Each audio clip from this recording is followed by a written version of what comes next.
அஸ்ஸலாமு அலைக்கும். Hi hello friends, welcome back to my channel. இன்றைக்கி நம்ம என்ன பார்க்க போகிறோன்னா எல்லாரோட ஃபேவரட் சிக்கன் ரெசிபி தான்.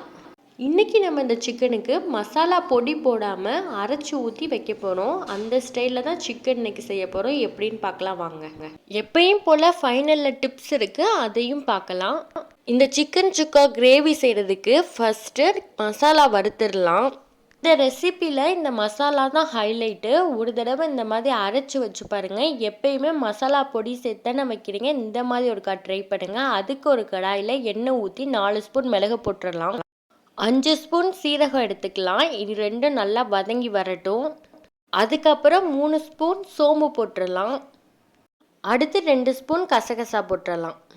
இனி இது எல்லாமே கொஞ்சம் நல்லா வதங்கி வெடித்து வரட்டும் மிளகெல்லாம். அடுத்து 5 மிளகா வத்தல் போட்டுக்கலாம். இன்றைக்கி நான் 1/2 கிலோ சிக்கனுக்கு தான் தேவையான மசாலா சேர்த்துக்கிருக்கேன். அடுத்து சின்ன வெங்காயம் சேர்த்துக்கலாம். இன்றைக்கி நான் 1/2 கிலோ சிக்கனுக்கு 100 கிராம் அளவுக்கு சின்ன வெங்காயம் எடுத்திருக்கேன். இதையும் போட்டு நல்லா வதக்கி எடுத்துடலாம். இப்போ இது எல்லாமே நல்லா வதங்கி வந்துருச்சு. இதுக்கப்புறம் நம்ம இதை நல்லா ஆற வச்சுக்கலாம். இன்றைக்கி நம்ம இந்த ரெசிபி மண்பானையில் தான் செய்ய போகிறோம். அதுதான் ஹெல்த்தியும் கூட.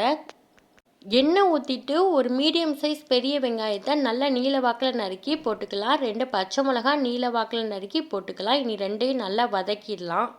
இப்போ வெங்காயம் நல்லா வதங்கி வந்துருச்சு. இதுக்கப்புறம் நம்ம தக்காளி சேர்த்துடலாம். மீடியம் சைஸில் 3 தக்காளி சின்னதாக நறுக்கி சேர்த்துக்கலாம்.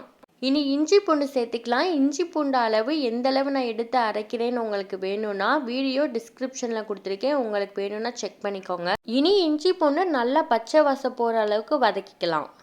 இனி கழுவி க்ளீன் பண்ணி வச்சுருக்க சிக்கன் சேர்த்துடலாம். 1/4 ஸ்பூன் மஞ்சத்தூள், சிக்கனுக்கு தேவையான உப்பு, கொஞ்சம் தண்ணி, இதெல்லாம் சேர்த்து ஒரு 5 மினிட்ஸ் வேக விட்டுறலாம். அடுத்து நம்ம சுக்காவுக்கு ரெடி பண்ணி வச்சுருக்க மசாலா ஆறிடுச்சு நல்லா. இனி மிக்ஸி ஜாரில் மாற்றி அரைச்சிடலாம். இனி நம்ம ஃபைன் பேஸ்ட்டாக அரைச்சி வச்சுருக்க மசாலாவை சிக்கனில் ஊற்றிடலாம். இதில் நீங்கள் தண்ணி ஊற்றிட வேணாம், மசாலா மட்டும் ஊற்றினா போதும். ஏன்னா நல்லா சுண்டி வரணும் நம்மளுக்கு கிரேவி மாதிரி.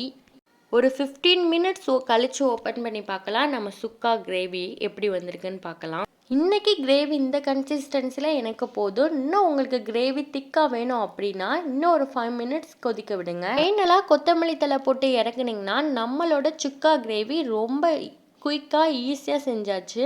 இந்த கிரேவி பரோட்டா, பூரி, ரசம் சாப்பாடு, சாம்பார் இது எல்லாத்துக்குமே அல்டிமேட்டாக இருக்கும். கண்டிப்பாக ட்ரை பண்ணி பாருங்கள். சரி வாங்க, இன்றைக்கி நம்ம டிப்ஸ் பார்த்துடலாம். சிக்கன் 100 கிராமில் 31 கிராம் ப்ரோட்டீன் இருக்குது. நம்ம உடம்புக்கு ப்ரோட்டீன் ரொம்ப ரொம்ப முக்கியம்.